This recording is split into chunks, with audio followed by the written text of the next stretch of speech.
Hey, what's up, Dean? Sear Performance at the shop. And we got the 35th anniversary Camaro completely apart. The only thing I have left, I got one bolt on the other side of the transmission and this side. Pop them out. Converter bolts are already out. Then I can swap the converter and get the transmission back on. But I'm going to... I thought that I'd only be able to get to this point by the end of today, but it's actually sort of early. I don't know what time it is. It's like 2 o'clock or something like that. So what I'm going to go ahead and do, because everything's in really good shape, like cam bearings are like really good shape. So I mean, the motor's got 21,000 miles on it. There's hardly any oil staining, if any. But I'm gonna go ahead, and I already got the new cam out. That's the Tick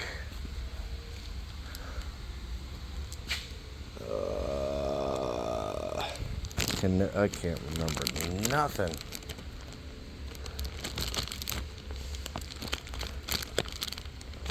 I wasn't gonna take it out of the bag, but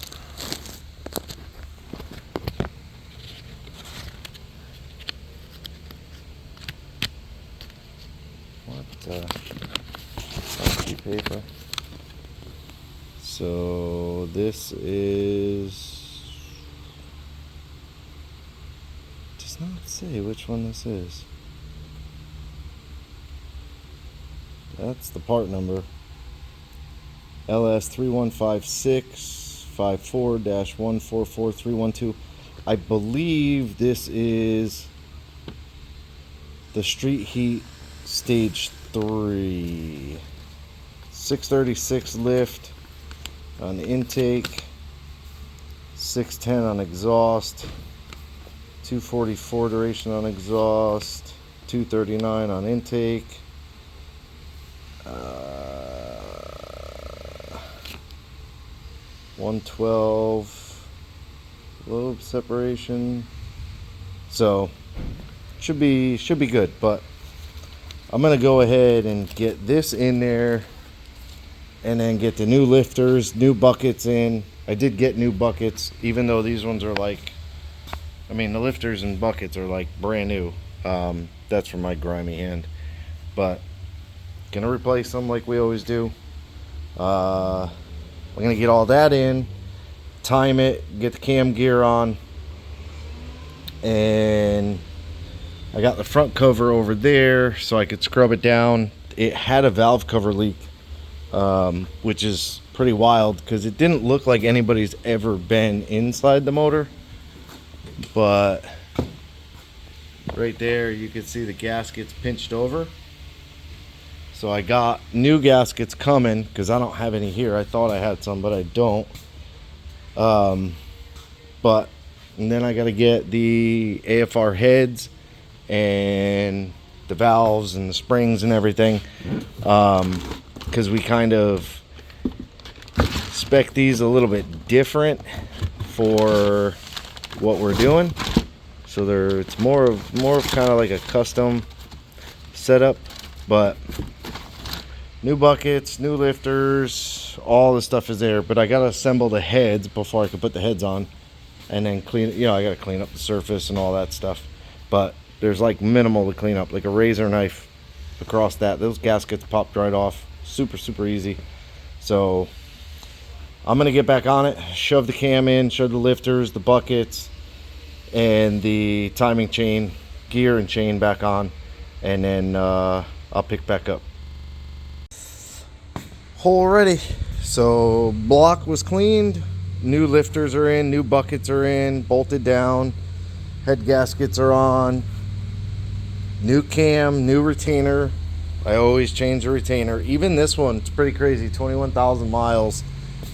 I might be able to grab it back out. And it's gone. Where did it go? Oh crap, it's in here somewhere. But it's only got 21,000 miles on it. That ain't it, is it?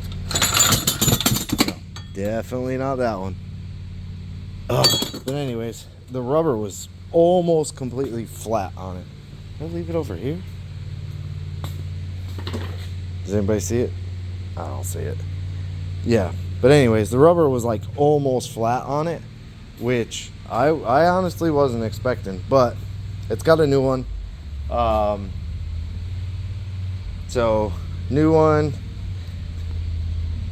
you can almost see dot to dot. You can see the dot right down there, the dot on the cam gear. Teeth are lined up. This side, head gasket, lifters, buckets, everything's in.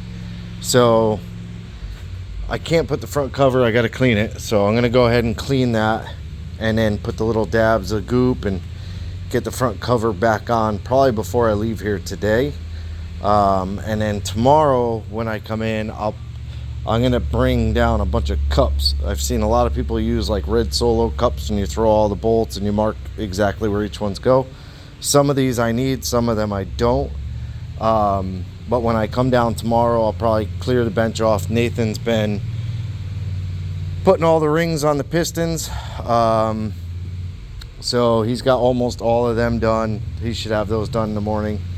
He's got 3 more to go. Then he's gonna get them all back in the block and that'll wrap up the short block. Probably get it all mostly together tomorrow. But I wanna get the bench cleaned off and I'll lay out the paper towels like I always do, or I'll use the cardboard from the head gaskets and I'll start measuring the valve spring heights in them. That's what I got, the height micrometer. It's a valve spring height micrometer. I got that because I have to get the heads on and measure for the push rods on this. If they're 7/400, that's cool. I should have a set from the Magnum. Probably no clue where they are. Oh, right there. So I have a set from the Magnum. They're brand new. But these are on hold. So I would just go ahead and order the 7/400s, but I'll put mine in. That way I could button up all the valve train, get the valve covers on, and keep moving forward. I won't have to wait for excuse me, for push rods to come. But I'm guessing they're going to be different, being that that's a morale lifter and those are AFR heads. Possibly might be different because of the deck thickness on the head, but we have to get it all together and see. So this is where I'm at. It's going back together. But the only thing left to take apart is just separate the transmission from the motor, which I have to remember I can't do without a jack under the motor, otherwise it'll fall. So, or a jack stand, whichever, but I will, yeah, so hopefully tomorrow I'll be able to get the heads together, get them on, and then hopefully they're 7/400, but chances might not be. But yeah, that is it for this one. Appreciate you watching. Like, subscribe, hit the bell to be notified of new videos, leave me a comment, and as always, have a good day.